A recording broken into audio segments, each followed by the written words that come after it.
ಕವಿ, ನಾಟಕಕಾರ, ಕನ್ನಡ ಪರ ಹೋರಾಟಗಾರ ಪ್ರೊಫೆಸರ್ ಚಂದ್ರಶೇಖರ್ ಪಾಟೀಲ್ ಇಂದು ಮುಂಜಾನೆ ಬೆಂಗಳೂರಿನಲ್ಲಿ ನಿಧನರಾದರು.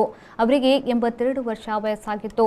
ಅನಾರೋಗ್ಯದಿಂದ ಬಳಲುತ್ತಿದ್ದ ಚಂಪಾ ಅವರು ಇಂದು ಬೆಳಿಗ್ಗೆ ನಗರದ ಕೋಣನಕುಂಟೆಯ ಅಸ್ಟ್ರಾ ಆಸ್ಪತ್ರೆಯಲ್ಲಿ ಕೊನೆಯುಸಿರೆಳೆದರು.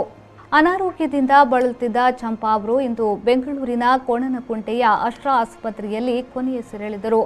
ಮೃತರು ಒಬ್ಬ ಪುತ್ರ, ಒಬ್ಬರು ಪುತ್ರಿ ಸಹಿತ ಅಪಾರ ಬಂಧು ಮಿತ್ರರು, ಅಭಿಮಾನಿಗಳನ್ನ ಅಗಲಿದ್ದಾರೆ. ಪಾರ್ಥಿವ ಶರೀರವನ್ನ ನಗರದ ಯಲಚೇನಹಳ್ಳಿಯಲ್ಲಿರುವ ಅವರ ನಿವಾಸಕ್ಕೆ ತರಲಾಗುವುದು. ಅಂತ್ಯಕ್ರಿಯೆ ಬೆಂಗಳೂರಿನಲ್ಲಿ ನೆರವೇರಿಸಲಾಗುವುದೆಂದು ಕುಟುಂಬಸ್ಥರು ತಿಳಿಸಿದ್ದಾರೆ. ಸಾಹಿತ್ಯ ಲೋಕದಲ್ಲಿ ಚಂಪಾ ಎಂಬ ಹೆಸರಿನಿಂದ ಪ್ರಖ್ಯಾತರಾಗಿದ್ದ ಪ್ರೊಫೆಸರ್ ಚಂದ್ರಶೇಖರ್ ಪಾಟೀಲ್ ಅವರ ಪ್ರಾರಂಭಿಕ ಶಿಕ್ಷಣ ಹಾವೇರಿಯಲ್ಲಿ ಮತ್ತು ಪ್ರೌಢ ಶಿಕ್ಷಣ ಧಾರವಾಡದಲ್ಲಿ ನೆರವೇರಿತು. ಕಾಲೇಜು ವಿದ್ಯಾರ್ಥಿಯಾಗಿದ್ದಾಗಲೇ ಅವರ ಪ್ರಥಮ ಕವನ ಸಂಕಲನ ಬಾನುಲಿ ಪ್ರಕಟವಾಯಿತು. ನವ್ಯ ಮಾರ್ಗದರ್ಶನದಲ್ಲಿ ಕಾವ್ಯ ಕೃಷಿ ಆರಂಭಿಸಿದ ಅವರು ಕರ್ನಾಟಕ ವಿಶ್ವವಿದ್ಯಾನಿಲಯದ ಇಂಗ್ಲಿಷ್ ಸ್ನಾತಕೋತ್ತರ ಪದವೀಧರರು.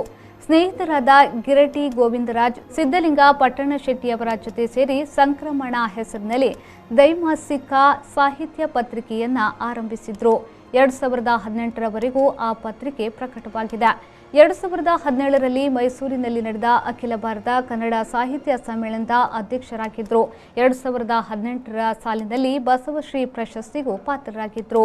ಚಂಪಾ ನಿಧನಕ್ಕೆ ಮುಖ್ಯಮಂತ್ರಿ ಬಸವರಾಜ ಬೊಮ್ಮಾಯಿ, ಮಾಜಿ ಸಿಎಂ ಸಿದ್ದರಾಮಯ್ಯ, ಎಚ್.ಡಿ. ಕುಮಾರಸ್ವಾಮಿ ಸೇರಿದಂತೆ ಅನೇಕ ಗಣ್ಯರು ತೀವ್ರ ಸಂತಾಪ ಸೂಚಿಸಿದ್ದಾರೆ.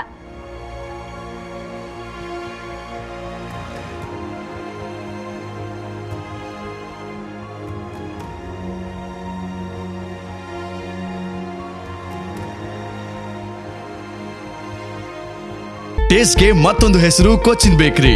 Birthday cakes, sweets like laddu, peda, kaju katli, ಹಲ್ವಾಸ್, jamuns, dry fruit halwas, various kinds of pastries, butter beans and many more.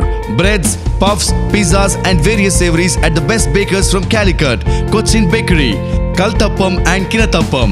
Visit Madi, Cochin Bakeries, celebrating the art of baking since 1939. Cochin Bakery, Paradigm Plaza, AB Shetty Circle. Phone 24201725262020.